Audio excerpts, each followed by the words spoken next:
और दिन को दिया प्रभु जी। और आज हम आपसे प्रार्थना करते हैं पिता परमेश्वर कि आपने मुझे अवसर दिया मेरे खुदा, मैं धन्यवाद देता हूँ पिताजी।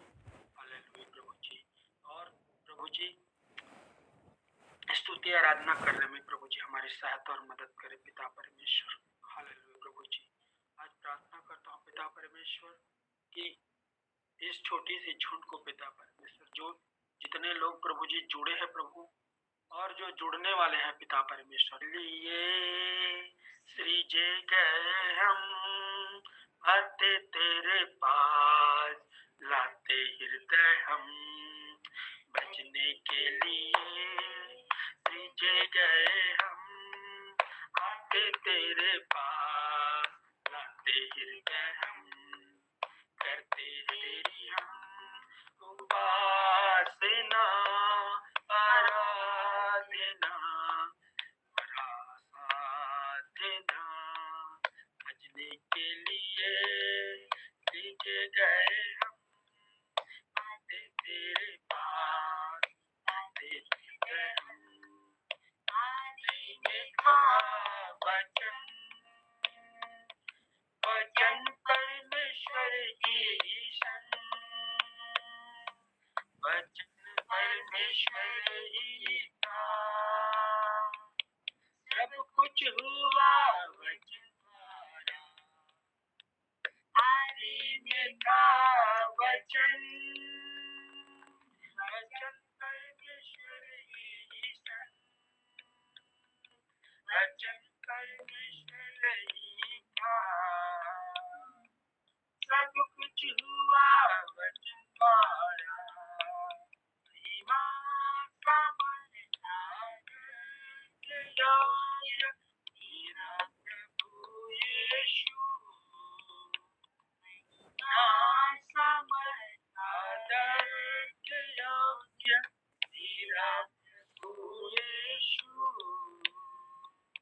भजने के लिए सृजे गए हम आते तेरे पास, आते गए हम करते तेरी हम उपासना साधना आराधना, आकाश और पृथ्वी बनाया, सारी जगत को रचाया,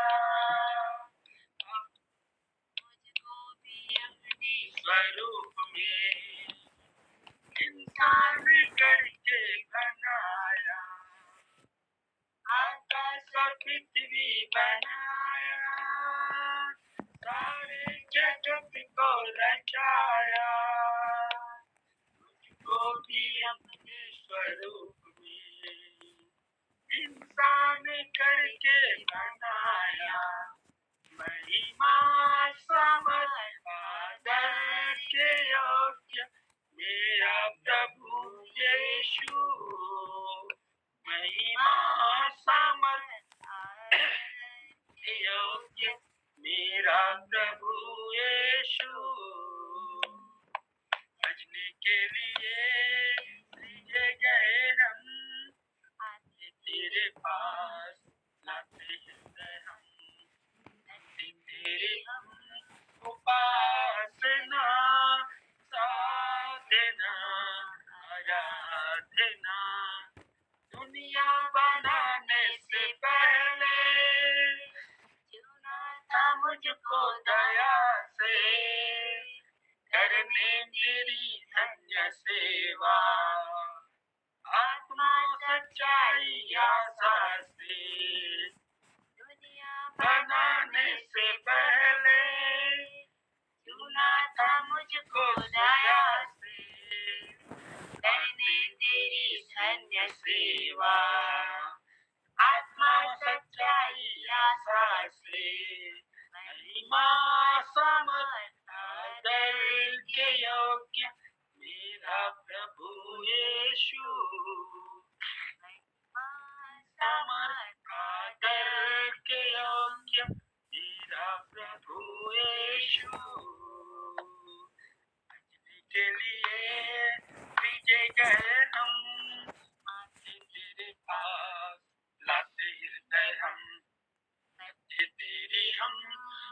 आराधना आराधना आराधना आराधना आराधना।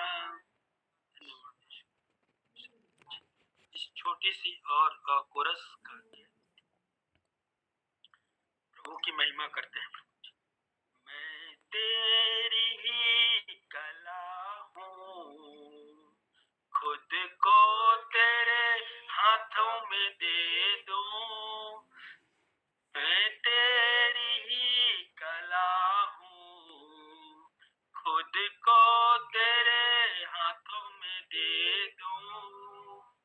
यीशु तेरा हाथ ऊपर है मेरे, यीशु तेरा हाथ ऊपर है मेरे, सर्वशक्तिमान तू ही है, सबको संभालता भी तू है। सर्वशक्तिमान तू ही है, को संभालता भी तू है। तेरी आराधना मैं करूं, तेरी आराधना मैं करूं। यीशु तेरा हाथ ऊपर है मेरे, यीशु तेरा हाथ ऊपर है मेरे, जीवन की खुशियाँ तू ही है, विजय देने वाला तू है, जीवन की खुशियाँ तू ही है, विजय देने वाला तू है।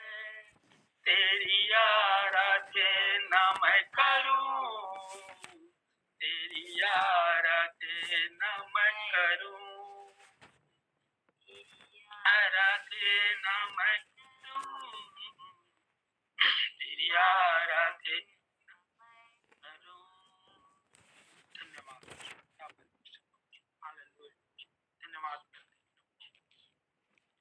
प्रभु जी, धन्यवाद करते हैं प्रभु जी।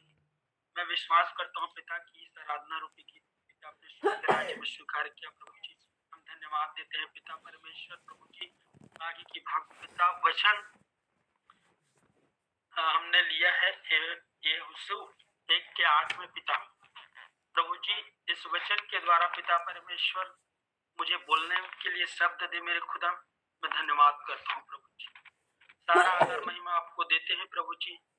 दुआ यीशु के नाम से आशीष मांगते हैं प्रभु जी, आमीन आमीन। धन्यवाद। ये 1:8 को सिस्टर तैयार किया हूँ मैं।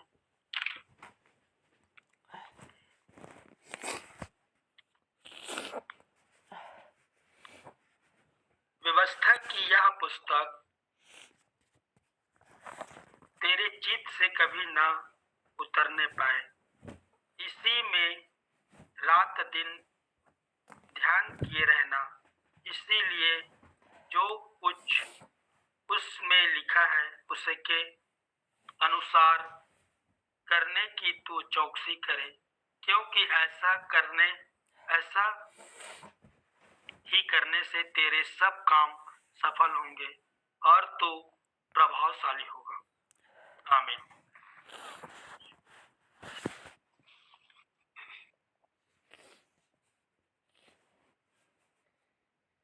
अवलोकन में इस वचन से हम यह समझते हैं, परमेश्वर ने कहा है जो मेरी आज्ञाओं को पूरा करता है वही जो मुझसे प्रेम करता है। अगर हम कहते हैं कि हम परमेश्वर को प्रेम करते हैं तो हमें उसकी आज्ञाओं पर चलना बहुत जरूरी है। बिना परमेश्वर की आज्ञाओं को पूरा किए हम आशीषित नहीं हो सकते। हमें बाइबल सिखाती है, हम जितने भी महान चरित्र के लोग के बारे में हम पढ़ते हैं, हम देखते हैं कि वह परमेश्वर की आज्ञाओं पर चलने वाले व्यक्ति थे। वह परमेश्वर की इच्छा के विरुद्ध नहीं चलते थे। जिस कारण वह अपने जीवन के हर हिस्से में आशीषित थे। जैसे मूसा, दाऊद परमेश्वर की आज्ञाओं पर चलने वाला व्यक्ति था। एप्लीकेशन अनुप्रयोग, आज हम अपने जीवन में देखते हैं कि कोई दुख परेशानी आ जाती है, बीमार पड़ जाते हैं, तो प्रार्थना करना, चर्च जाना बंद कर देते हैं। लेकिन दाऊद दुख में भी परमेश्वर की आज्ञाओं में बना रहा। इसी तरह हम भी दाऊद की तरह हर परिस्थिति में परमेश्वर के साथ हमें भी बने रहने की जरूरत है और हम परमेश्वर की महान आज्ञाओं को पूरा करना है। जिस तरह हम अपने देश के कानून के लिए नियमों को मानते हैं, तभी अपने देश की सुविधाओं को प्राप्त करते हैं। उसी तरह से हम परमेश्वर के कानून से को जो कि उसकी आज्ञा है मानने की जरूरत है, ताकि हम आशीषित हो सके। प्रेयर में प्रार्थना। हे जीवित परमेश्वर प्रभु, मैं आज जान गई हूँ कि बिना आपकी आज्ञाओं को पूरा किए मैं आशीषित नहीं हो सकता। परमेश्वर मुझे अनुग्रह दे कि मैं दाऊद के समान उस आपकी इच्छा के अनुसार चल सकूं और आपकी उपस्थिति में बैठ सकूं। मुझे सामर्थ्य दीजिए, मैं आपका आज्ञाकारी बेटा बन सकूं। प्रभु यीशु मसीह के नाम में, आमीन। धन्यवाद। आमीन आमीन। प्रभु आपको आशीष दे और आपकी अगुवाई करे। ऐसे हम प्रार्थना करते हैं, आपके पूरे घराने को सुरक्षित संभाल कर रखें। Praise the Lord. जय मसीह की सबों को। यीशु सहाय। गुड मॉर्निंग सभी बाकी लोग, जाग रहे हैं ना। पंच भाई का बहुत धन्यवाद, मीटिंग की अगुवाई करने में उसने सहायता और मदद किया है। बाकी सभी लोग जाग रहे हैं। अपने कॉपी पेन के साथ, अपने बाइबल के साथ, अपने साथ उन चीज़ों को रखें, वो आपके आत्मिक जीवन में आगे बढ़ने में आपकी सहायता कर रहे हैं। और जैसा हमने सुना, व्यवस्था की यह पुस्तक तेरे चित्त से कभी ना उतरने पाए, इसी में दिन रात ध्यान दिए रहना। और इसी के लिए हम लोग मेहनत कर रहे हैं प्रतिदिन। तो केवल हम सुनने का काम ना करें, लिखने, बोलने, सोचने, समझने का काम करें। पवित्र आत्मा की सहायता को ले। दिन रात, सुबह शाम, हर मौसम, हर पहर में हमारा ध्यान वचन के ऊपर होना चाहिए। इसका प्रयास किया जा रहा है। परमेश्वर पिता का धन्यवाद हो कि फिर से हम आज की सुबह प्रभु की उपस्थिति में हैं। प्रभु ने हमको एक नया दिन दिया है और बाइबल बताती है कि प्रति भोर उसकी दया नई होती जाती है और हमें उसका आदर करना है ना। परमेश्वर ने जो हमें नया दिन दिया है, हमें जीवता श्वास दिया है, तो हमें उसका आदर करना है। और सभी कोई अपना अपना सो प्रतिदिन लिख रहे हैं ना। आप लोग जवाब दीजिए। बाकी लोग केवल यहाँ बोलने के लिए नहीं, तैयारी करना है, प्रतिदिन उसको लिखना है। कि आप लोग इसको अपना आदत बना रहे हैं? क्या आप लोग जवाब देना चाहेंगे?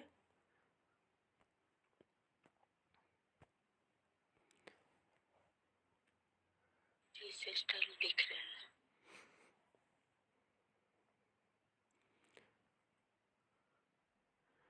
बाकी लोग जैसा भी है, जो भी समय आपको सुविधाजनक लगता है, आप ज़रूर इस काम को कंटिन्यू करें, है ना। और जब सुबह उठते हैं तो सबसे पहले जो है अपना बाइबल, कॉपी, पेन लेके बैठे और प्रभु से कहें, प्रभु आप मुझसे बातचीत कीजिए। डेली ये आपकी आदत होनी चाहिए। आप मीटिंग में जुड़े या ना जुड़े, लेकिन ये आपके मसीही जीवन में आदत होना चाहिए। और निश्चय ही इसके द्वारा प्रभु को ही सारा आदर और महिमा मिले। और जो हमने सुना, यहोशू 1:8, व्यवस्था की यह पुस्तक तेरे चित्त से कभी ना उतरने पाए, इसी में दिन रात ध्यान दिए रहना। इसलिए कि जो कुछ उसमें लिखा है उसके अनुसार करने की तू चौकसी करे। उसमें जो कुछ लिखा है उसके अनुसार करने की तू चौकसी करे, क्योंकि ऐसा ही करने से तेरे सब काम सफल होंगे और तू प्रभावशाली होगा। तो हम सभी जानते हैं ना, हम लोग दिन रात मेहनत करते रहते हैं अपने खाने के लिए, पहनने के लिए, ओढ़ने के लिए, शिक्षित होने के लिए, सफलता के लिए ही हम लोग मेहनत करते रहते हैं सुबह शाम दोपहर। तो जो बाइबल का जो तरीका बताया गया है उस तरीका को हमको लेना है जब हम यीशु मसीह पर विश्वास करते हैं। तो हमें यहाँ पर परिश्रम करना है प्रभु के वचन को लेने के लिए, समझने के लिए, उसको हमको चौकसी करना है, तब हमारे काम सफल होंगे। और अगर हम ऐसा नहीं कर रहे हैं तो फिर हम सफल नहीं हो पाएंगे, चाहे हम सांसारिक रीति से जितने भी सफल हमको लगे, लेकिन आत्मिक रीति से हम उस सफलता को नहीं देख पाएंगे अपने जीवन में। तो परमेश्वर का वचन ही है जो हमारे लिए जीवन की रोटी है, परमेश्वर का वचन ही है जो हमारे लिए उजियाला है ना। तो उसको हमको इग्नोर नहीं करना है, अपना अपना दिया खुद ही जला के रखना है। 5 बुद्धिमान कुमारियों को मैं याद दिलाना चाहती हूँ आप लोगों को, और 5 मूर्ख कुमारियाँ, अपना अपना ही उन्होंने अपना दिया जलाया, दूसरे का तो नहीं जलाया था ना। ऐसा कुछ था क्या वहाँ, या मैं गलत हूँ तो बताइए। दूसरे का दिया जलाया था क्या, कि अपना अपना दिया जला के रखा था? अपना अपना दिया। अपना अपना, है ना। और एक समय ऐसा आया कि उन्होंने मांगा तो भी उन्होंने नहीं दिया, है ना। तो ऐसा ही समय आपके और हमारे जीवन में भी आएगा कि हम किसी से मांगने जाएंगे तो हमको मिलेगा नहीं, है ना। हमारा एक दूसरे से कांटेक्ट ही टूट जाएगा। जैसे जहाँ सताव होता है, वो विश्वासी लोग समझ पा रहे होंगे कि कलीसियाँ बंद कर दी जा रही हैं, है ना। तो जो नए विश्वासी भाई बहन हैं उनके लिए बड़ा ये हो रहा है कि हम कैसे वचनों को सीखें पाएँ, है ना। तो वहाँ पर ऐसा सिचुएशन क्रिएट हो जाएगा कि एक दूसरे से आप शेयर नहीं कर सकते हैं।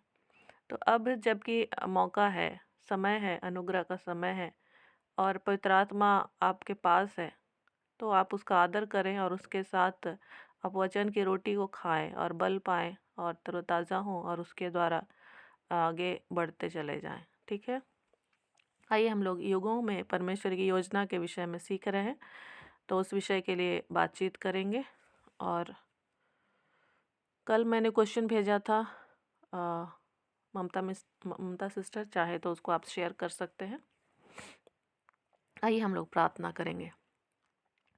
हे जीवित अनुग्रहकारी परमेश्वर, हम आपको सारा आदर महिमा देते हैं इस समय के लिए। सच में प्रभु जी, आपने हमारे प्राण को प्रभु जी यीशु के लहू से खरीद लिया है। प्रभु जी, हम अपने नहीं हैं, हम आपके हैं। आप हमारी सहायता करें कि इस बात को हम याद रख सकें। हम अपने जीवन को आपके हाथों में देकर फिर से वापस ना लें प्रभु जी। हमारे सारे पाप अपराधों को आप क्षमा कीजिए प्रभु जी। हाँ प्रभु जी, आपकी स्वर्गीय बुद्धि, ज्ञान और समझ हमें दी जाए, जिस उद्देश्य से बाइबल लिखा गया है हम उन सारी बातों को समझ सके प्रभु जी। जो भी आलस्यता और ठंडापन हमारे जीवन में है, वो ईश्वर के नाम से दूर होने पाए प्रभु जी। उन 5 बुद्धिमान कुमारियों के समान हमें बनाइए प्रभु जी, जो कि तैयार होकर प्रभु जी दूल्हे का इंतजार करती हैं। हाँ प्रभु जी, हमें से हर एक को भी ऐसी आत्मा दीजिए, ऐसा अभिषेक दीजिए प्रभु जी, अनुग्रह का प्रभु जी। हमें दृढ़ निश्चय लेने के लिए सहायता कीजिए। हर एक लापरवाही की बातों को हमारे जीवन से दूर कीजिए। जैसे आपका वचन कहता है, जो फलती है उसे आप और भी अधिक छांटते हैं ताकि वो और अच्छा फले। हाँ प्रभु जी, आपकी छटाई कटाई प्रभु जी और सोटे और लाठी हमें दिए जाएं प्रभु जी।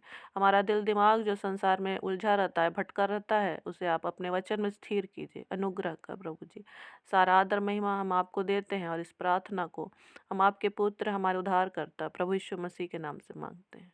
आमीन आमीन। Praise the Lord, hallelujah. तो हम लोग प्रतिज्ञा के युग में पहुंच चुके हैं, है ना। और थोड़ा सा क्वेश्चन है, उसको जल्दी से हम लोग रिवाइज कर देंगे।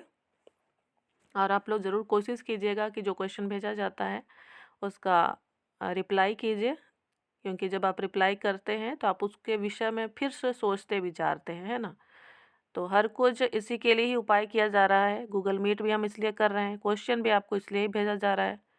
उसको रिकॉर्ड करके यूट्यूब में भी इसलिए भेजा जा रहा है कि आप उस पर रात दिन क्या कर सके, ध्यान लगा सके और उसके अनुसार करने सोचने का प्रयास करें ताकि आपके कार्य क्या हो, सफल हो सकें और आप प्रभावशाली हो सकें। ठीक है, तो प्रभु सहायता करें। पहला जो सवाल है आप सभी को दिख रहा होगा। कोई पढ़ना चाहेंगे और उसका उत्तर बताइए। नीलम सिस्टर, आप पढ़िए क्वेश्चन पहला और उसका उत्तर बताइए जल्दी से।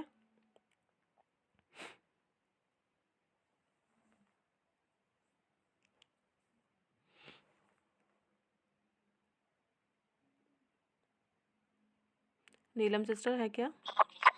बाइबल की घटनाओं का सही क्रम इसी में का पढ़ना सिस्टर? हाँ, इसी में से देख के पढ़िए। अच्छा सिस्टर, पहला है बाइबल की घटनाओं की सही क्रम कौन सा है? जल प्रलय, अब्राहम की बुलाहट, जीवन का पेड़ और भाषा में गड़बड़ी। तो इसमें मैं जीवन का पेड़ है सिस्टर पहला। और दूसरा जल प्रलय, भाषा में गड़बड़ी, अब्राहम की बुलाहट, जीवन का पेड़, जल प्रलय, भाषा में गड़बड़ी, अब्राहम की बुलाहट। इसमें से आंसर कौन सा है ना सिस्टर? हाँ, वही बताइए कौन सा होगा, ABC। अच्छा, जीवन का पेड़।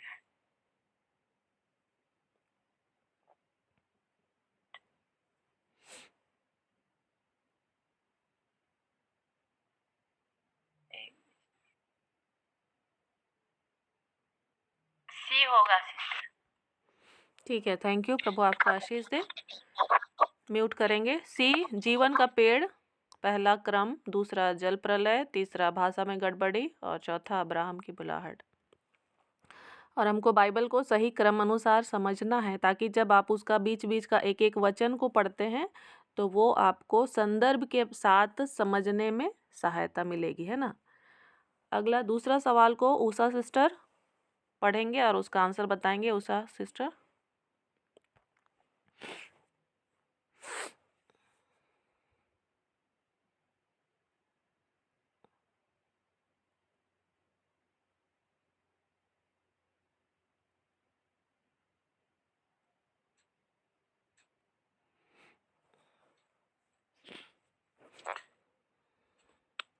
प्रतिज्ञा के युग से पहले परमेश्वर ने किस तरह से मनुष्य जाति से व्यवहार किया?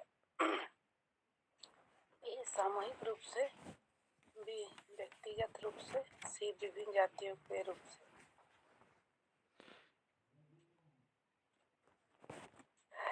आंसर होगा व्यक्तिगत रूप से।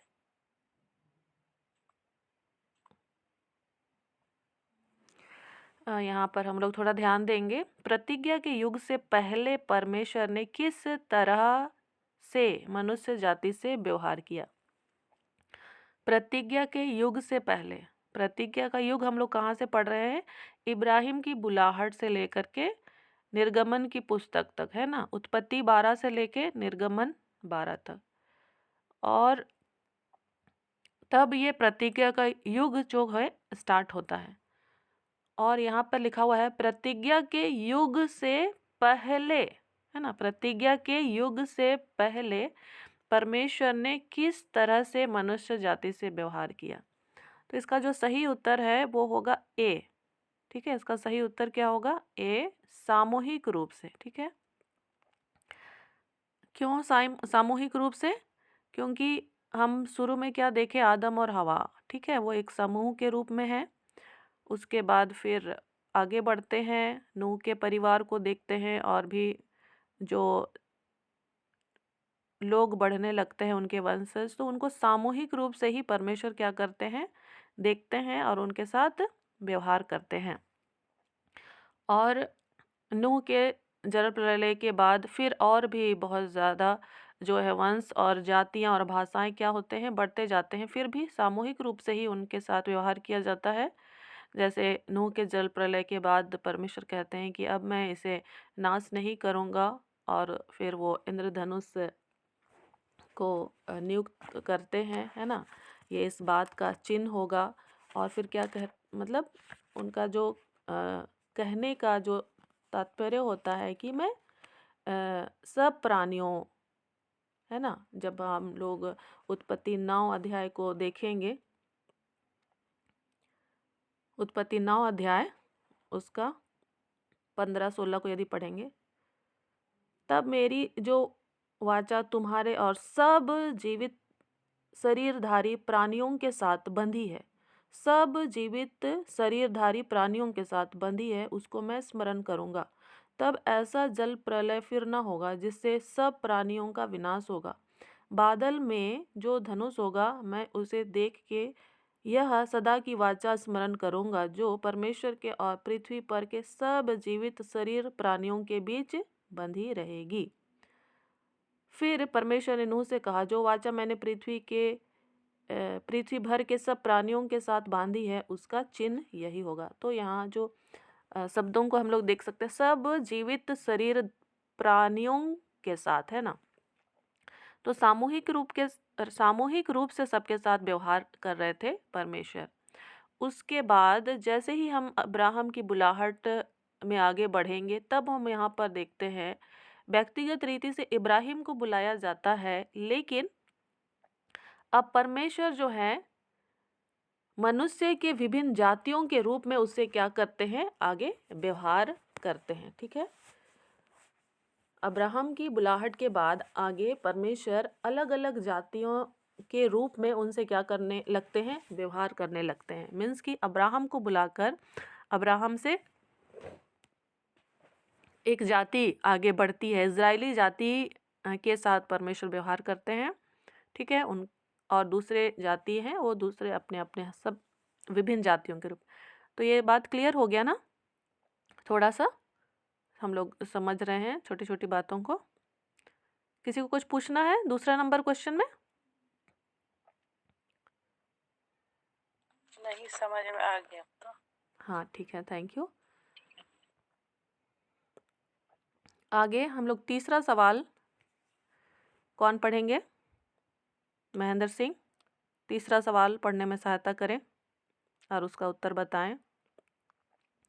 जल्दी करें, और इससे हम लोग का बहुत टाइम वेस्ट होता है, फिर भी जरूरी है। सबको जय मसीह की। अब्राहम किस देश का निवासी था? यह कहाँ स्थित है? इसमें ऑप्शन दिए हैं ए बी सी। भारत देश, एशिया महादेश, पूर्व मेसोपोटामिया, इराक, मध्य यूपी, एशिया, मिस्र देश, उत्तरी अफ्रीका महादेश में। तो इसका उत्तर सी, मिस्र देश, उत्तरी अफ्रीका महादेश में। जी थैंक यू ब्रदर, प्रभु आपको आशीष दे। और इसका जो सही उत्तर है वो बी, ऊर, और थोड़ा सा स्पेलिंग टाइपिंग मिस्टेक हो गया है, मेसोपोटामिया, है ना। बी है सही उत्तर, ऊर देश में मेसोपोटामिया और इराक और मध्य पूर्व एशिया, हम लोग इसको पढ़ेंगे। मध्य पूर्व एशिया के अंतर्गत अभी वर्तमान में जो इराक है, वहाँ पर ये ऊर देश हुआ करता था, ऊर नाम से, और वहाँ पर का अब्राहम निवासी था। इस बात को हम लोग याद रखेंगे। और इस क्वेश्चन का उद्देश्य क्या है कि हमें, जो हम मसीही विश्वासी हैं, हमको अपने भौगोलिक जानकारी होनी चाहिए, हम कहाँ रहते हैं, हमारे देश, महादेश, पड़ोसी देश, हमारे पृथ्वी क्या है, कैसे है ना। ठीक है, आप लोग ज़रूर इस क्षेत्र में अपने जो जानकारी है उसको आगे बढ़ाएं। ठीक है, और ये ना सोचे कि ये इससे हमको क्या मतलब है, ये हमारे मसीही जीवन से कोई ताल्लुकात नहीं रखता है, तो ऐसा नहीं है। ये सारी बातें हमको और आपको जाननी चाहिए। जितना तक आप जा सकते हैं, बढ़ सकते हैं, आपको बढ़ना चाहिए, जानना चाहिए। ठीक है, अगला सवाल है चौथा, इसको कौन बताने में सहायता करेंगे? ओनीला सिस्टर, चौथा नंबर सवाल। Good morning. चौथा नंबर सवाल है, यहोवा परमेश्वर द्वारा अब्राहम और इस्राएली जाति को चुनने के लिए कितने उद्देश्य हैं? इसमें ए है 1, बी है 2, सी 5, डी 7। इसमें डी ऑप्शन सही है, 7। थैंक यू सिस्टर, प्रभु आपको आशीष दे। और इसके लिए जिसको कन्फ्यूजन है या जानना चाहते हैं तो कल का जो वीडियो है आप उसको देख सकते हैं और उसके विषय में जान सकते हैं, याद रख सकते हैं, ठीक है? क्योंकि वो विस्तृत रूप से वहाँ पर हमने बातचीत किया, हमने सीखने का प्रयास किया है, ठीक है? यहोवा परमेश्वर द्वारा अब्राहम और इज़राइली जाति को चुनने के 7 उद्देश्य हैं। अगला 5वां नंबर सवाल है, कोई भी स्वेच्छा से पढ़ें इसको। नलिनी सिस्टर, क्या आप पढ़ सकते हैं? नलिनी सिस्टर, 5वां नंबर सवाल।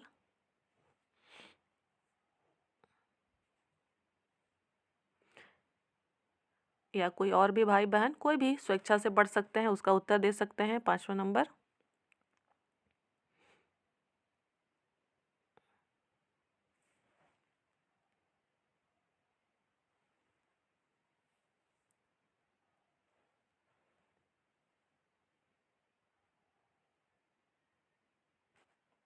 कोई नहीं है हमारे बीच में?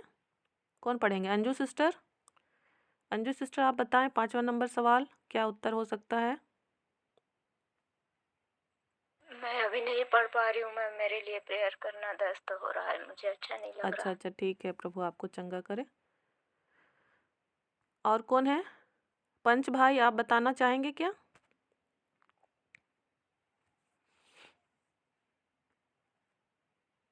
जी सिस्टर, उत्पत्ति 10 के 9 वचन के अनुसार यहोवा की दृष्टि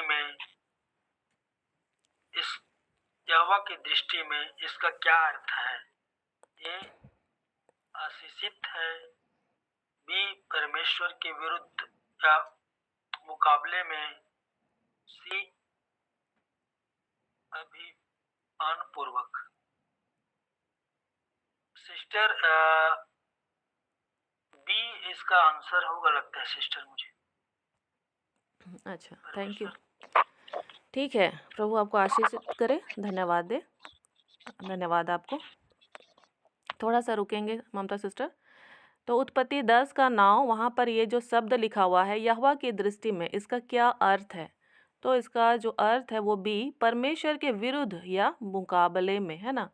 लेकिन कई बार हम लोग उतना ध्यान नहीं देते हैं और ये क्वेश्चन आपके लिए इसीलिए रखा गया है कि आप बाइबल की छोटी छोटी बातों को क्या करें, ध्यान दें।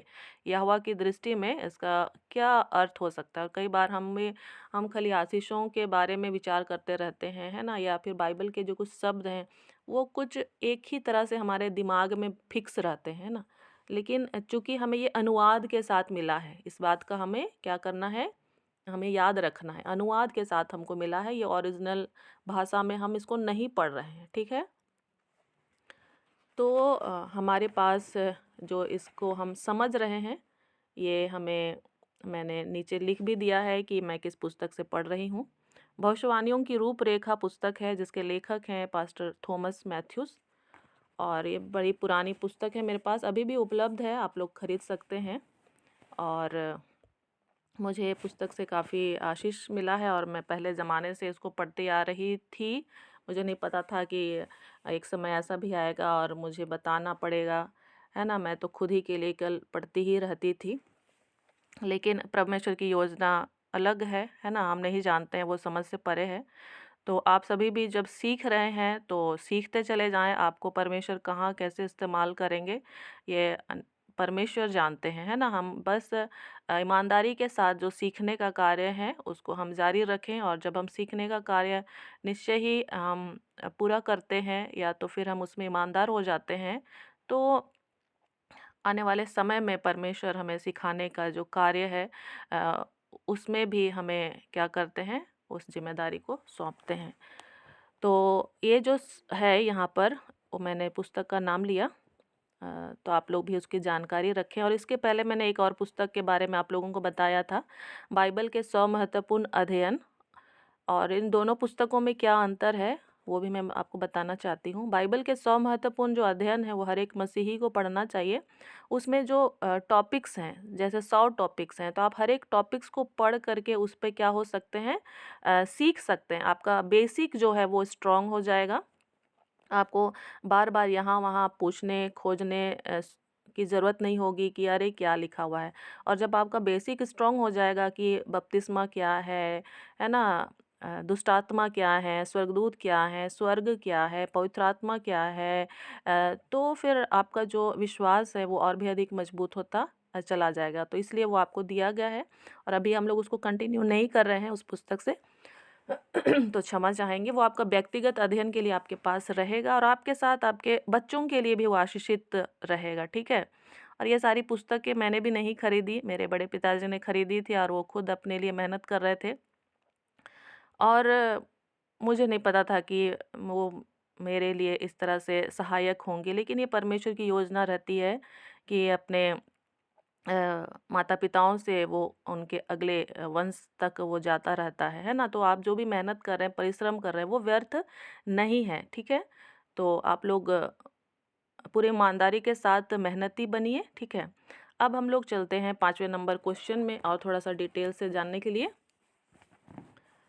यहाँ पर हम लोगों ने देखा उत्पत्ति 10 का 9 में क्या लिखा हुआ है। उत्पत्ति 10 का 9 में थोड़ा सा उसको भी हम लोग पढ़ लेते हैं, उस समयों को भी हमको समझने की ज़रूरत होगी, है ना। उत्पत्ति 10 का 9 क्या लिखा हुआ है, यहाँ लिखा हुआ है,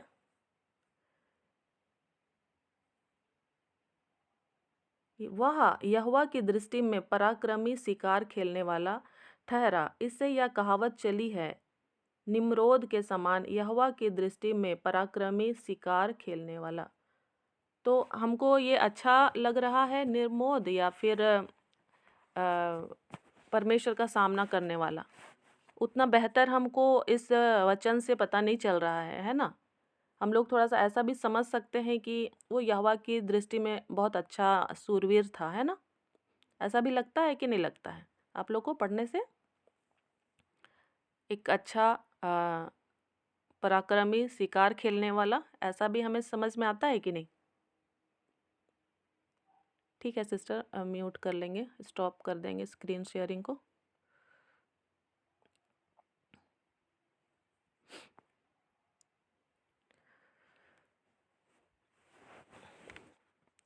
ठीक है, तो हम लोग इस वचन को थोड़ा समझने का प्रयास करेंगे, है ना। और यहाँ जो शब्द लिखा हुआ है ना, यहोवा की दृष्टि में, तो ये है कि वो यहोवा के विरुद्ध में, ठीक है, यहोवा के विरुद्ध में वो क्या था, यहोवा का सामना करने वाला पराक्रमी और सूरवीर योद्धा था। और इससे रिलेटेड और एक वचन जो है वो हम लोग देखेंगे, उत्पत्ति 6 उसका 4। यहाँ पर क्या लिखा हुआ है, उत्पत्ति 6 उसका 4। उन दिनों में पृथ्वी पर दानव रहते थे, और इसके पश्चात जब परमेश्वर के पुत्र मनुष्य की पुत्रियों के पास गए, तब उनके द्वारा जो पुत्र हुए वे सूरवीर होते थे, जिनकी कीर्ति प्राचीन काल से प्रचलित है। तो ये किस तरह की प्रजाति थी? निश्चय ही ये परमेश्वर की जो प्रजाति है वैसी प्रजाति नहीं थी, है ना। और हम लोगों ने पढ़ा था, जो सूरवीर शब्द यहाँ लिखा हुआ है उसका जो शब्द था गिबोरीम, और ये कैसे उत्पन्न हो रहे थे, अशुद्ध आत्माओं और मनुष्य की पुत्रियों के आपस में यौन संबंध करने से क्या हो रहे थे, उत्पन्न हो रहे थे, और ये बड़े ही पराक्रमी और सूरवीर हो रहे थे। और परमेश्वर ने मनुष्य को वैसा नहीं रचा था, है ना। और उसी तरह का एक हम जो प्रभाव है वो निम्रोद के जीवन में भी देख रहे हैं, है ना। निम्रोद के जीवन में कि वो पराक्रमी और शिकार खेलने वाला ठहरा। और फिर उसी तरह से यदि हम आगे देखेंगे, उत्पत्ति 25 उसका 27, उत्पत्ति 25 उसका 27 कोई पढ़ेंगे? किसी को मिलता है तो जल्दी पढ़ेंगे। उत्पत्ति 25 उसका 27, यहाँ लिखा हुआ है, फिर वे लड़के बढ़ने लगे और एसौ तो वनवासी होकर चतुर शिकार खेलने वाला हो गया, पर याकूब सीधा मनुष्य था और तंबुओं में रहा करता था। तो यहाँ पर जो शब्द है उसको हम थोड़ा ध्यान देंगे। एसौ के लिए कैसा लिखा हुआ है? वनवासी, चतुर और शिकार खेलने वाला। और ऐसा परमेश्वर ने मनुष्य को नहीं बनाया था, है ना। हम लोग याद करेंगे परमेश्वर ने आदम और हवा को कैसे बनाया था? निष्पाप युग में, अपने स्वरूप और समानता में, है ना। और साथ ही साथ उसने बीज दिए थे खाने के लिए, और क्या दिए थे? अधिकार रखने के लिए, उसकी रक्षा करने के लिए, परिश्रम करने के लिए उसने रखा था, है ना। लेकिन यहाँ पर जो है अब जो भी है, इनके स्वभाव में हम लोग परिवर्तन को देख रहे हैं। वो कैसे हैं? चतुर हैं और शिकार खेलने वाले। और ये जो शिकार खेलने वाला जो प्रवृत्ति है वो परमेश्वर के स्वभाव से एकदम ही क्या है? विपरीत स्वभाव है। तो ये यहोवा का जो क्या है, उसका विरुद्ध, उसका सामना करने वाला स्वभाव है। जैसे हम लोग ने देखा अभी क्वेश्चन में, हम क्वेश्चन के माध्यम से हमने इस विषय को समझने का प्रयास किया है ना, परमेश्वर के विरुद्ध या मुकाबले में। ठीक है। उसी तरह से हम लोग और भी वचनों को देख सकते हैं, जैसे उत्पत्ति 27 उसका, उत्पत्ति 27,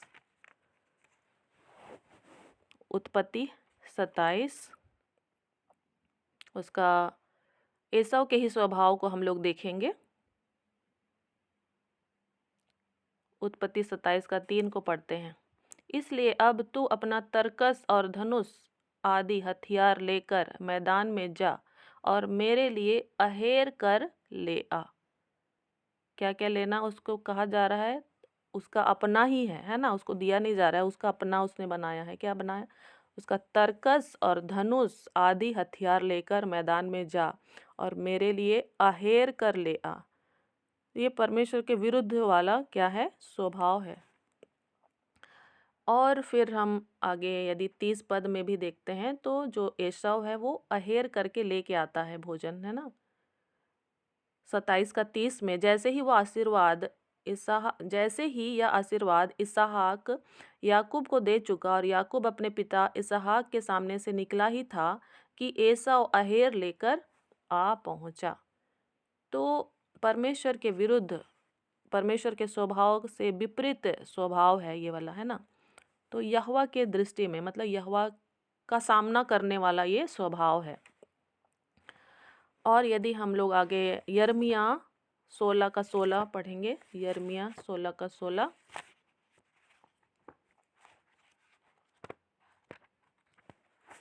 यिर्मयाह 16 का 16, किसी को मिल जाता है तो पढ़िए। यिर्मयाह 16 का 16। सभी जाग रहे हैं ना? कोई सो तो नहीं रहा? अपने कॉपी पेन के साथ रहिए। देखो, यहोवा की यह वाणी है, मैं बहुत से मछुओं को बुलवा भेजूंगा कि वे इन लोगों को पकड़ ले, और फिर मैं बहुत से बहेलियों को बुलवा भेजूंगा कि वे इनका अहेर करके सब पहाड़ों और पहाड़ियों पर से और चट्टानों की दरारों में से निकाले। तो यहाँ पर परमेश्वर की वाणी हमें पढ़ने को मिलती है, और परमेश्वर का वचन उनके लिए है ना, कि परमेश्वर बहुत से मछुओं को बुलवाएंगे ताकि इन लोगों को, ऐसे लोगों को क्या कर ले, जो परमेश्वर का विपरीत जो स्वभाव, उनको क्या करें? पकड़ लें। और साथ ही साथ ऐसे बहेलियों को भी बुलवा भेजूंगा कि वे इनका क्या कर लें? अहेर कर लें, उनका शिकार कर लें, जो इस तरह के स्वभाव के हैं। और जो छुप गए हैं पहाड़ों और पहाड़ियों के दरारों में, चट्टानों के अंदर, वहाँ से इनको निकालें। ठीक है, तो ये परमेश्वर की वाणी को हम लोग यहाँ पढ़ लेते हैं। आगे यहेजकेल हम लोग देखेंगे, यहेजकेल 13 उसका 18, यहेजकेल 13 उसका 18। यहाँ लिखा हुआ है, प्रभु यहोवा यूं कहता है, जो स्त्रियां हाथ से सब जोड़ों के लिए तकिया सीती और प्राणियों का अहेर करने को, सब प्रकार के मनुष्यों की आंख ढांपने के लिए कपड़े बनाती हैं, उन पर हाय। क्या तुम मेरी प्रजा के प्राणों का अहेर करके अपने निज प्राण बचा रखोगी? तो जो झूठे नबी हैं या फिर परमेश्वर का जो सामना करने वाले जो लोग हैं, है ना, परमेश्वर के स्वभाव के विपरीत जो कार्य करते हैं, तो उनके लिए स्पष्ट चेतावनी है कि वो अपने प्राण को नहीं बचा सकते हैं, क्योंकि परमेश्वर स्वयं उनका क्या करेंगे? सामना करेंगे। तो परमेश्वर ने मनुष्य को अपने स्वरूप और समानता में बनाया है, इस बात को हमें याद रखना है। और निश्चय ही नूह को परमेश्वर ने पूरे परिवार समेत बचाया, और उसके पहले की जो वंश थे उस सब को शारीरिक रूप से ख़त्म कर दिया गया, लेकिन फिर भी जो है मानसिक रूप से, आत्मिक रूप से या विचारों में, है ना, वो सारी बातें पृथ्वी में पाई जाती थी।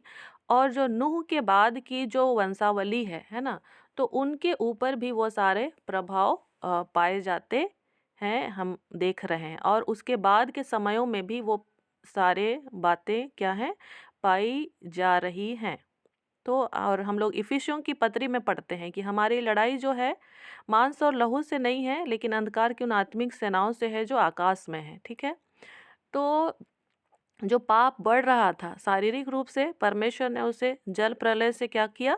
नियंत्रण रखा। ठीक है, अब उसके बाद से भी आगे हम देख रहे हैं कि पाप है, लेकिन उस पाप को परमेश्वर ने चाहा कि वो लोग क्या करें? नियंत्रण में रखें, है ना। परमेश्वर ने चाहा कि नूह के बाद से वो लोग नियंत्रण में रखें, लेकिन फिर भी वो पूरी तरह से अभी नियंत्रण में नहीं है। और हम लोग सभी जानते हैं कि पाप का जो नियंत्रण है किसके द्वारा होना था? यीशु मसीह के द्वारा, है ना, जो कि प्रतिज्ञा परमेश्वर ने पहले दे रखा था। अब उसकी जो वंशावली है वो आगे बढ़ रही है। ठीक है, और वो निश्चय ही प्रभु यीशु मसीह के द्वारा ही संभव हुआ है, लेकिन अभी हम लोग आगे बढ़ रहे हैं। तो किस तरह से मनुष्यों के अंदर वो स्वभाव जो है पाया जा रहा है या वो प्रभावित कर रहा है मनुष्यों का, और साथ ही साथ परमेश्वर उसका सामना करेंगे, इस बात को भी परमेश्वर स्पष्ट रूप से यिर्मयाह और यहेजकेल के पुस्तक में और भी स्थानों में हम लोग क्या करते हैं? पढ़ सकते हैं, देख सकते हैं। ठीक है, तो हम लोगों को अब समझना है कि हम किस स्वभाव में आगे बढ़ रहे हैं, है ना, हम किस स्वभाव में आगे बढ़ रहे हैं। ठीक है, क्या हम उस एसाव के स्वभाव में आगे बढ़ रहे हैं या उस निर्मोद के स्वभाव में आगे बढ़ रहे हैं? शारीरिक, मानसिक, आत्मिक रीति से हमें क्या करना है? विचार करना है। और यदि हम परमेश्वर के स्वरूप में आगे नहीं बढ़ना चाह रहे हैं, तो निश्चय ही हम उसका क्या कर रहे हैं? तिरस्कार कर रहे हैं। हम लोगों ने शुरू में ही पढ़ा सुना था कि या तो हम उसको स्वीकार कर सकते हैं या तो तिरस्कार कर सकते हैं, है ना। स्वीकार नहीं कर रहे हैं मीन्स कि हम तिरस्कार कर रहे हैं। तो हमको सचेत हो जाना चाहिए, क्योंकि शैतान जो है हमको उलझा करके ही रखता है, हमको धोखा में ही रखता है। हमारा मन भी जो है हमको धोखा में रखता है। तो हमको वचन के अनुसार अपने आप को समझना है कि हम उसके स्वरूप और स्वभाव में आगे बढ़ रहे हैं या नहीं बढ़ रहे हैं। इसके लिए प्रतिदिन आपको सोप लिखने के लिए कहा जा रहा है कि आप अपने हृदय को अच्छी भूमि बनाइए। सबका अपना अपना अलग अलग अनुभव है ना। तो आपसे परमेश्वर क्या बातचीत कर रहा है, वो आप भी जब बाइबल खोलेंगे तब आपको समझ में आएगा। ठीक है, और सुनी हुई बातों को तो क्या करता है? शैतान चुरा ले जाता है। ये बात भी आपको बार बार बताया जा रहा है। और यदि हम लोग मीका 7:2 में देखेंगे, मीका 7:2 में यहाँ लिखा हुआ है, भक्त लोग पृथ्वी पर से नष्ट हो गए हैं और मनुष्यों में एक भी सीधा जन नहीं रहा। वे सब के सब हत्या के लिए घात लगाते और जाल लगाकर अपने अपने भाई का अहेर करते हैं। तो इस तरह से आगे जब बढ़ता जा रहा है मनुष्य का वंश, तो निश्चय ही पाप और भी बढ़ता जा रहा है, एक दूसरे से लोग लड़ते ही जा रहे हैं। और आज भी हम अपने संसार को देखें तो ऐसा ही स्थिति पाया जाता है ना। तो हमको सचेत हो जाना है कि हम इस कैटेगरी में ना रहें कि हम दूसरे का घात कर रहे हैं। और हो सकता है हम जा कर के किसी को चाकू से नहीं मार रहे होंगे, लेकिन हम विचारों से ज़रूर ही किसी ना किसी का मर्डर करते हैं डेली, है ना।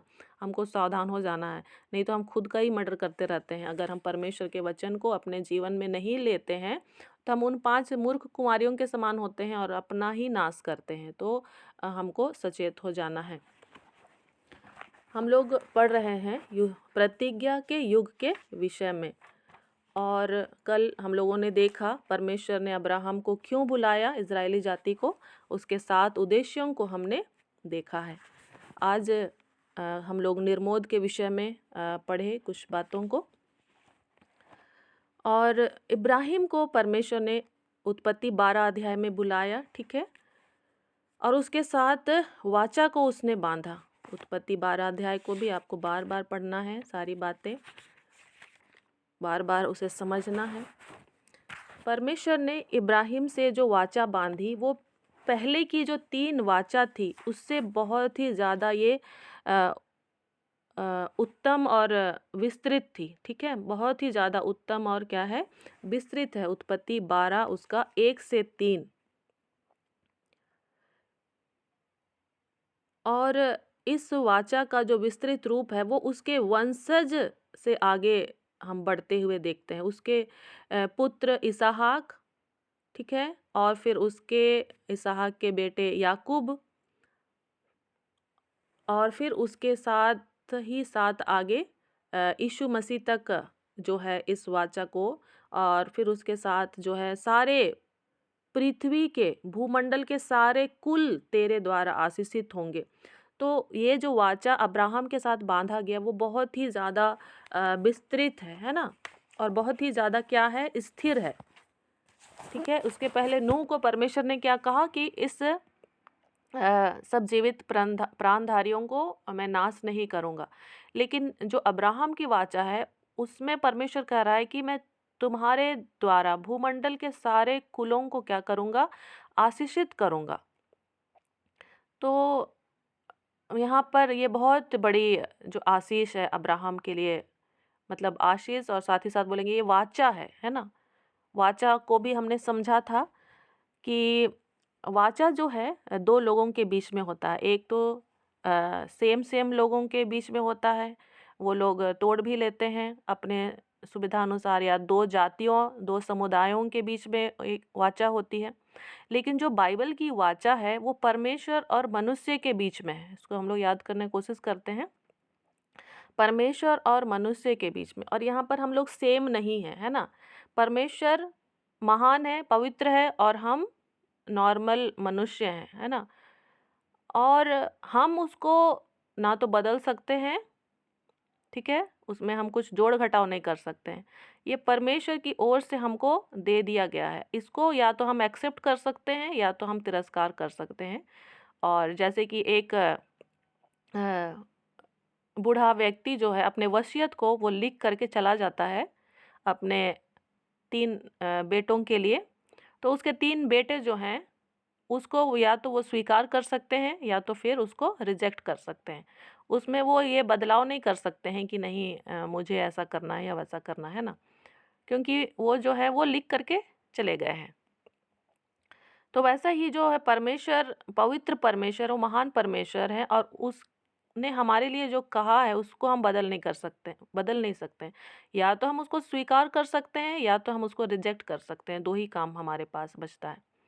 तो अब्राहम के लिए भी परमेश्वर ने ये वाचा जो है दिया है, और उसके लिए ही केवल नहीं, उसके वंशज के लिए, और केवल उसके वंशज के लिए ही नहीं लेकिन भूमंडल के लिए, पूरे भूमंडल के सारे कुलों के लिए, या फिर हम कह सकते हैं सारी मनुष्य जाति, है ना, जो जो जाति है, सब जाति के हर एक वंश के लिए है। तो पहला जो है कि मैं तुझसे एक बड़ी जाति बनाऊंगा, मैं तुझसे एक बड़ी जाति बनाऊंगा। और दूसरा है तुझे आशीष दूंगा। तीसरा है तेरा नाम बड़ा करूंगा, तेरा नाम बड़ा करूंगा। ये परमेश्वर किससे कहता है? अब्राहम से, है ना। लेकिन निम्रोद के विषय में हम लोग बातचीत कर रहे थे, तो निम्रोद स्वयं का नाम बड़ा करने के लिए वो काम कर रहा था, है ना। लेकिन हमको अपना नाम बड़ा नहीं करना है, हमारा नाम बड़ा करने वाला कौन है? परमेश्वर है ना। तो थोड़ा सा जो है अंतर है ठीक है, परमेश्वर के कार्य में, मनुष्य के कार्य में, और शैतान भी वहाँ पर क्या करता है? कार्य करता है। तो हमको समझना है और पहचानना है कि कहाँ पर क्या गलत है और क्या सही है, ठीक है, और उसको सुधार करना है। तो पहला क्या हमने सुना? उत्पत्ति 12 अध्याय में जो परमेश्वर ने वाचा दिया है, उसमें से पहला है कि मैं तुझसे एक बड़ी जाति बनाऊंगा, ठीक है। दूसरा है मैं तुझे आशीष दूंगा। तीसरा है तेरा नाम बड़ा करूंगा, तेरा नाम महान करूंगा। दिख रहा है ना आप लोग को? उत्पत्ति 12 अध्याय आप लोग खोले हैं ना, अंडरलाइन कर सकते हैं। चौथा है तू आशीष का मूल होगा, तू आशीष का मूल होगा। और पांचवा, जो तुझे आशीर्वाद दे उन्हें मैं आशीष दूंगा, जो तुझे आशीर्वाद दे उन्हें मैं आशीष दूंगा। और छठवां है जो तुझे कोसे उसे मैं साप दूंगा। और सातवां, भूमंडल के सारे कुल तेरे द्वारा आशीष पाएंगे। तो यहाँ पर हम कितनी बातों को सुने? हमने 7 बातों को सुना, ठीक है। तो परमेश्वर की जो वाचा है पहले की अपेक्षा, है ना, अब्राहम के साथ बहुत ही ज़्यादा क्या है? विस्तृत रूप से वाचा क्या कर दी गई है? बांधी गई है, से दी गई है। और इस वाचा में इब्राहिम को व्यक्तिगत रूप से आशीष की प्रतिज्ञा दी गई है। उत्पत्ति 15 का 5 में हम लोग पढ़ते हैं आगे। उत्पत्ति 15 का 5 में वहाँ लिखा हुआ है, और उसने उसको बाहर ले जाके कहा, आकाश की ओर दृष्टि करके तारागण को गिन, क्या तू उनको गिन सकता है?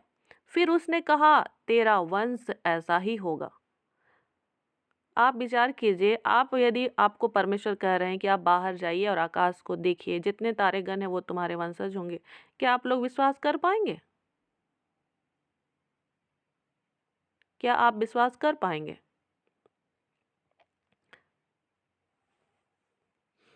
मैं अपने विषय बताना चाहूँगी कि मेरे लिए विश्वास करना बड़ा ही कठिन होगा, मेरे लिए विश्वास करना बड़ा ही कठिन होगा। लेकिन जब हम अब्राहम के जीवन में देखते हैं तो उसने विश्वास किया, है ना।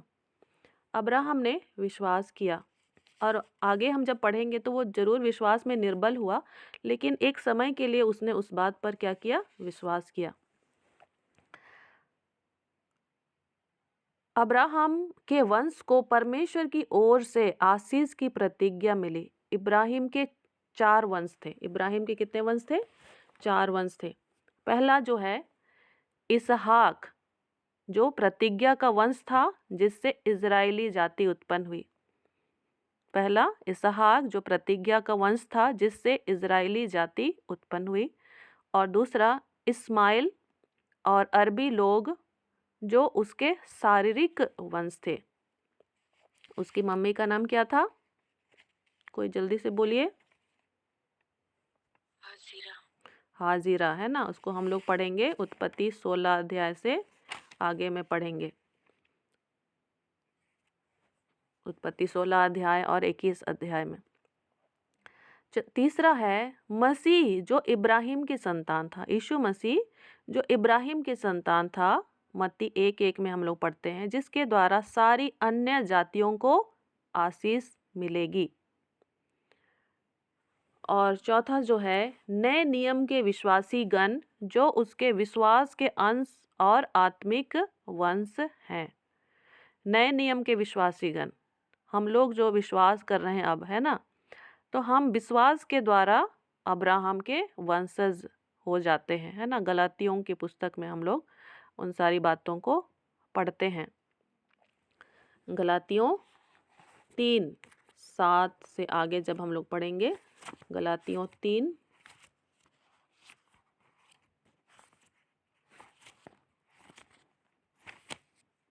7 गलातियों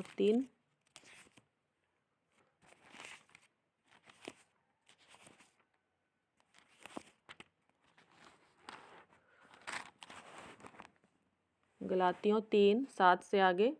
अतः यह जान लो कि जो विश्वास करने वाले हैं वे ही अब्राहम की संतान हैं। 9 पद पढ़ेंगे। इसलिए जो विश्वास करने वाले हैं वे विश्वासी अब्राहम के साथ आशीष पाते हैं। 13 पद। मसीह ने जो हमारे लिए शापित बना हमें मोल लेकर व्यवस्था के शाप से छुड़ाया, क्योंकि लिखा है, जो कोई काट पर लटकाया जाता है वह शापित है। यह इसलिए हुआ कि अब्राहम की आशीष मसीह यीशु में अन्य जातियों तक पहुँचे और हम विश्वास के द्वारा उस आत्मा को प्राप्त करें जिसकी प्रतिज्ञा हुई है। 16 पद। अतः प्रतिज्ञाएं अब्राहम को और उसके वंश को दी गई। वह यह नहीं कहता वंशों को, जैसे बहुतों के विषय में कहा, पर जैसे एक के विषय में कि तेरे वंश को, और वह मसीह है ना। पौलुस बताना चाह रहा है कि वंशों को नहीं कह रहा है, और भी बहुत सारे वंश हैं पृथ्वी में, है ना, लेकिन क्या कहता है, तेरे वंश को। ठीक है। और अब्राहम का वंश यीशु मसीह है और साथ ही साथ हम सभी भी उसके वंशज हैं। ठीक है। आगे हम लोग 28 में भी देख सकते हैं। अब ना कोई यहूदी रहा और ना यूनानी, ना कोई दास, ना स्वतंत्र, ना कोई नर ना नारी, क्योंकि तुम सब मसीह यीशु में एक हो। और यदि तुम मसीह के हो तो अब्राहम के वंश और प्रतिज्ञा के अनुसार वारिस भी हो। तो इस तरह से हम लोग इब्राहिम के 4 प्रकार के जो वंश है उसको हमने देखने समझने का प्रयास किया। पहला इसहाक, प्रतिज्ञा का वंश, इजरायली जाति उत्पन्न हुई। दूसरा इस्माइल, अरबी लोग जो शारीरिक वंश थे हाजिरा के द्वारा। और तीसरा यीशु मसीह जो इब्राहिम की संतान था और उसके द्वारा सारी अन्य जातियों को आशीष मिली है। और चौथा है नए नियम के जो भी विश्वासीगण, आप और हम जो विश्वास करते हैं आत्मिक रीति से हम उसके वंशज हैं। तो इब्राहिम और उसके वंश को जो व्यक्ति और राष्ट्र आशीष देंगे या उनकी सहायता करेंगे वे परमेश्वर से आशीष पाएंगे, और जो उन्हें सताएंगे तो उन्हें कष्ट देंगे परमेश्वर उन्हें शापित करेंगे। ये परमेश्वर ने पहले से ही निर्धारित कर रखा है। और बाइबल में और इतिहास में इसके अनेक प्रमाण मौजूद हैं। बाइबल में जब हम देखेंगे तो फिरौन और अबीमेलेक ये जो व्यक्ति हैं, और मिस्र और बाबुल ये जो राष्ट्र हैं, इनके इसी के कारण, है ना, वे लोग परमेश्वर के दंड के भागी हुए। तो मसीह के राज्य में भी इसी मापदंड से विश्व की सभी जातियों के भविष्य का क्या होगा, निर्णय किया जाएगा। जब हम लोग मत्ती की पुस्तक को पढ़ते हैं, मत्ती 25 31 से 46, मत्ती 25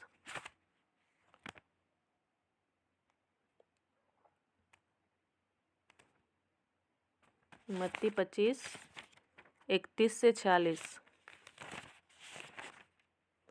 जब मनुष्य का पुत्र अपनी महिमा में आएगा और सब स्वर्गदूत उसके साथ आएंगे, तो वह अपनी महिमा के सिंहासन पर विराजमान होगा और सब जातियां उसके सामने इकट्ठा की जाएंगी। कितनी जातियां? सब जातियां उसके सामने इकट्ठा की जाएंगी। और जैसे चरवाहा भेड़ों को बकरियों से अलग कर देता है, वैसे ही वह उन्हें एक दूसरे से अलग करेगा।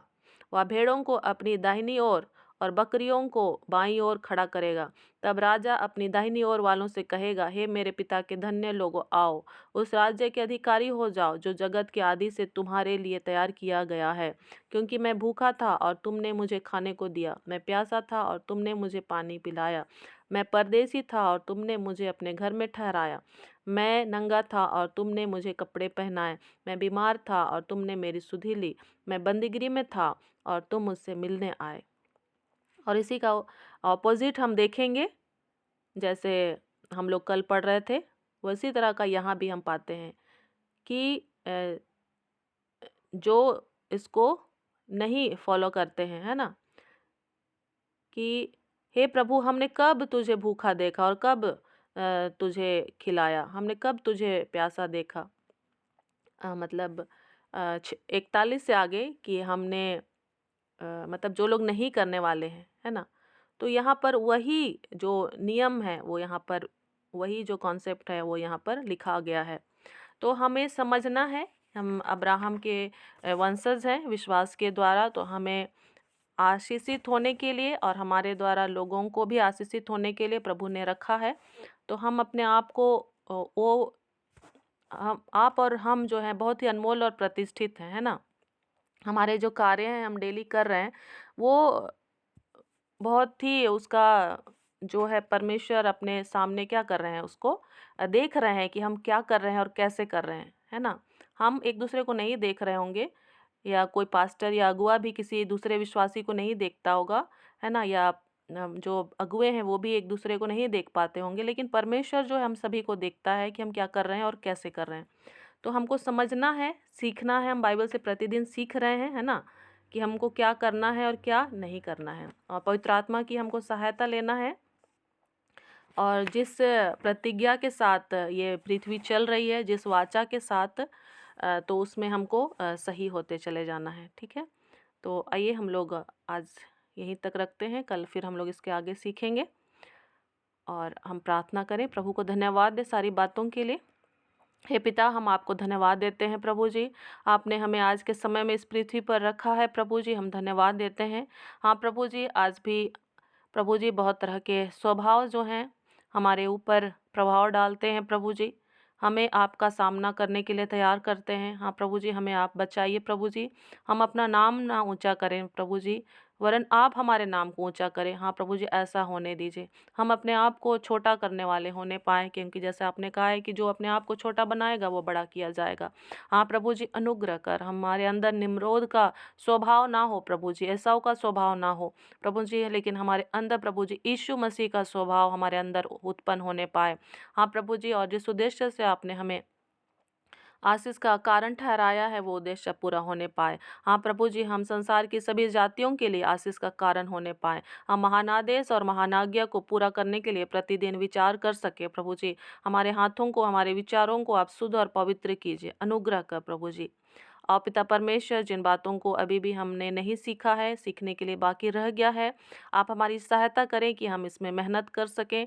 हाँ प्रभु जी, ताकि जो खुदाई हमें करनी है प्रभु जी, हाँ हम कर सकें, और आपके वचन रूपी हीरे और मोती हमें मिल सके। अनुग्रह कर प्रभु जी, और हम उन शैतान की युक्तियों का सामना कर सकें। हाँ प्रभु जी, अनुग्रह कर प्रभु जी। सारा आदर महिमा हम आपको देते हैं, और इस प्रार्थना को हम आपके पुत्र, हमारे उद्धारकर्ता प्रभु यीशु मसीह के नाम से मांगते हैं, आमीन आमीन। Thank you. धन्यवाद सिस्टर। और प्रभु और भी आपकी सेवकाई में बढ़ाते जाए, अभिषेक की आत्मा में और भी बढ़ाए। तो आइए इस समय यदि कोई गवाही देना चाहते हैं तो गवाही दे सकते हैं, प्रार्थना विषय बताना चाहते हैं तो प्रार्थना विषय दे सकते हैं, और आज के वचन के अनुसार जो भी आपने सीखा है तो वो भी बता सकते हैं प्रतिज्ञा के योग के विषय में।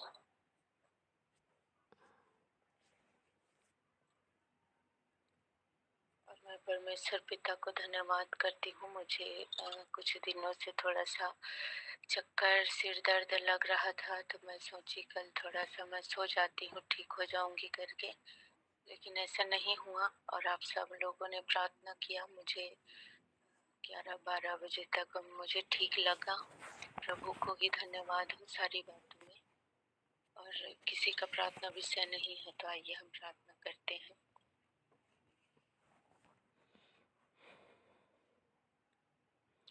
प्रेमी अनुग्रहकारी पिता परमेश्वर, धन्यवाद करती हूँ स्वामी आज के संगति के लिए। पिता परमेश्वर, आज के प्रतिज्ञा के युग के विषय में पिता हम जान पाए, पिता परमेश्वर सीख पाए मेरे परमेश्वर पिता, आपके प्रतिज्ञाओं को पिता परमेश्वर, आपके जीवित वचनों को पिता परमेश्वर, जो आपने अब्राहम के साथ पिता परमेश्वर वाचा बांधी पिता, उन हर एक वचनों के लिए धन्यवाद करती हूँ पिता, कि अपने प्रिय बेटी के द्वारा पिता परमेश्वर हमसे बातें करने के लिए स्वामी मैं धन्यवाद करती हूँ।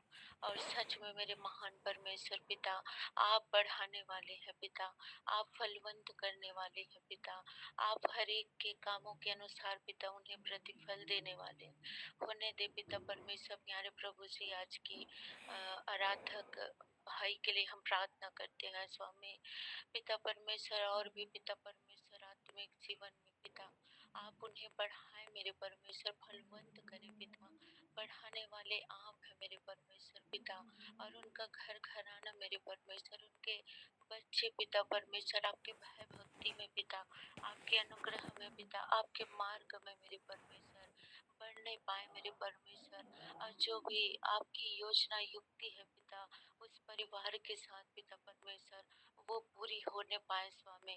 आप अनुग्रह करें पिता, उस पूरे परिवार को पिता आपके हाथों में दे देती हूँ पिता, और आपके भय भक्ति में आपके मार्ग में बढ़ने के लिए पिता, ज्ञान बुद्धि समझ में पिता परमेश्वर प्यारे प्रभु जी बढ़ने के लिए, आपकी आत्मा की भरपूरी में बढ़ने के लिए आप सहायता करें पिता, आप मदद करें मेरे परमेश्वर पिता।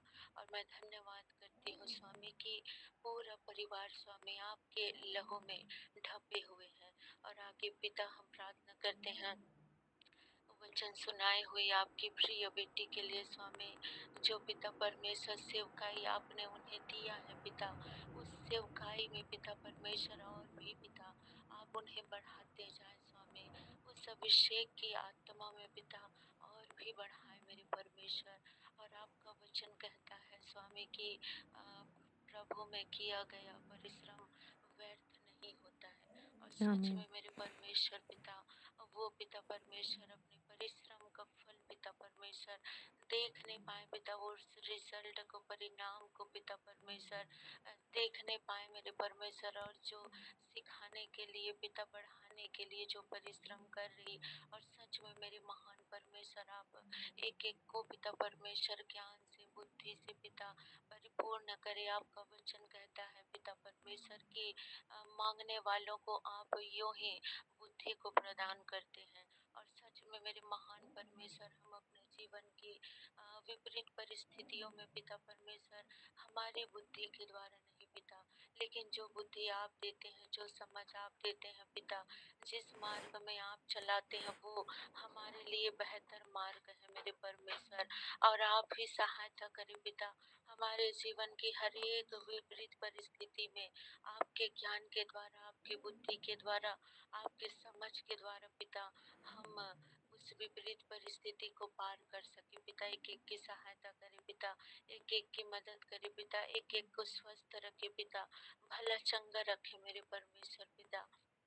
एक एक की पिता सहायता करे, मदद करे मेरे परमेश्वर। पवित्र आत्मा एक एक के जीवन में कार्य करे। और पहला स्थान हम आपको देते हैं स्वामी। और आज के दिन की शुरुआत हम जब करने जा रहे हैं मेरे परमेश्वर पिता, आपके वचन के अनुसार पिता आप हमारे संग रहते हैं, साथ रहते हैं पिता। मैं धन्यवाद करती हूँ। और आज के दिन को पिता परमेश्वर हम आपके मर्जी के अनुसार पिता, आपकी इच्छा के अनुसार स्वामी करने पाए, बिताने पाए मेरे परमेश्वर पिता। और आज के दिन को जीने के लिए पिता आप ही अनुग्रह करें पिता, आप ही दया करें मेरे परमेश्वर। आपकी दया अमर है मेरे परमेश्वर, और आप ही की दया से पिता परमेश्वर इस समय हम सब पिता परमेश्वर जोड़ सके हैं पिता परमेश्वर, इकट्ठे हो सके हैं स्वामी। आगे भी पिता परमेश्वर हम आपके नाम की महिमा पिता परमेश्वर इकट्ठे होकर पिता, एक परिवार की तरह इकट्ठे होकर कर सके मेरे परमेश्वर पिता। आप अनुग्रह करें पिता, ताकि हम सब मेरे महान परमेश्वर अपने घर घराने के लिए पिता, अपने आस पड़ोस के लिए पिता, अपने गांव समाज के लिए, अपने राज्य के लिए मेरे परमेश्वर एक आशीष का कारण ठहरे पिता।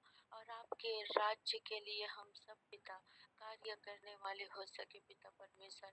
आपके राज्य में और भी जो भाई बहन माता पिता जवान है पिता, जो इस संसार में भटके हुए हैं मेरे महान परमेश्वर पिता, उन तक हम पहुंच सके मेरे परमेश्वर। और हम जिस जगह पे, जिस राज्य में, जिस क्षेत्र में, शहर में, गांव में रहते हैं पिता, उन हर एक ऊंचे पद अधिकारियों को पिता मैं आपके हाथों में दे देती हूँ पिता। जितने भी राज्य से हम जुड़े हैं पिता, एक एक राज्य के पिता परमेश्वर, जो सरकारी जो कर्मचारी है पिता, हॉस्पिटल विभाग है पिता परमेश्वर, मंत्रीगण है पिता परमेश्वर, हर एक को पिता आपके हाथों में दे देती हूँ पिता। हर एक के जीवन में पिता परमेश्वर आपकी योजना पिता परमेश्वर, आपके युक्ति के अनुसार वो कार्य कर सके पिता परमेश्वर। और इसके लिए भी पिता परमेश्वर आपसे पिता बुद्धि को मांग लेते हैं पिता परमेश्वर की पिता परमेश्वर आप उन्हें ज्ञान दे, बुद्धि दे पिता, ताकि आपके योजना के अनुसार ही वो कार्य कर सके पिता।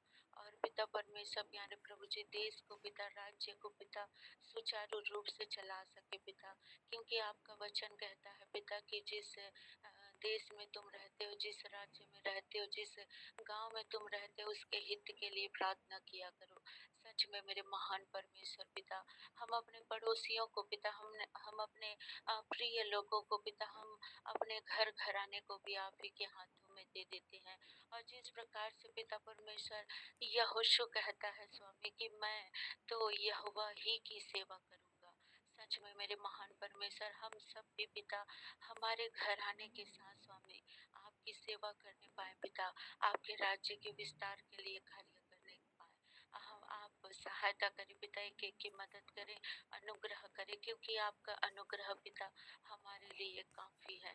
सारी बातों में पिता परमेश्वर आपके नाम को मैं आदर करती हूँ, सम्मान करती हूँ, आप ही के नाम को धन्यवाद करती हूँ, और इस विनती प्रार्थना को प्रभु यीशु मसीह के नाम में मांगती हूँ। आमीन आमीन। आइए हम प्रभु की प्रार्थना करेंगे। हे हमारे पिता, आप जो स्वर्ग में हैं, आपका नाम पवित्र माना जाए, आपका राज्य आए, आपकी इच्छा जैसे स्वर्ग में पूरी होती है वैसे ही पृथ्वी पर पूरी हो। हमारी दिन भर की रोटी आज हमें दे। जिस प्रकार से पिता हमने अपने अपराधियों को क्षमा किया, आप भी हमारे अपराधों को क्षमा करें। हमें परीक्षा में ना ला, परंतु हर एक बुराई से बचा, क्योंकि राज्य पराक्रम और महिमा सदा आप ही के हैं। आमीन आमीन। आगे सुनीता सिस्टर आशीष वचन बोलेंगे। आइए हम लोग आशीष वचन एक साथ बोलेंगे। पिता परमेश्वर का प्रेम, प्रभु यीशु मसीह का अनुग्रह और पवित्र आत्मा की सहभागिता हम सबों के साथ सर्वदा बनी रहे। आमीन आमीन। Praise the Lord. हालेलुया। जय मसीह की। यीशु सहाय। जय यीशु। Good morning. जय यीशु।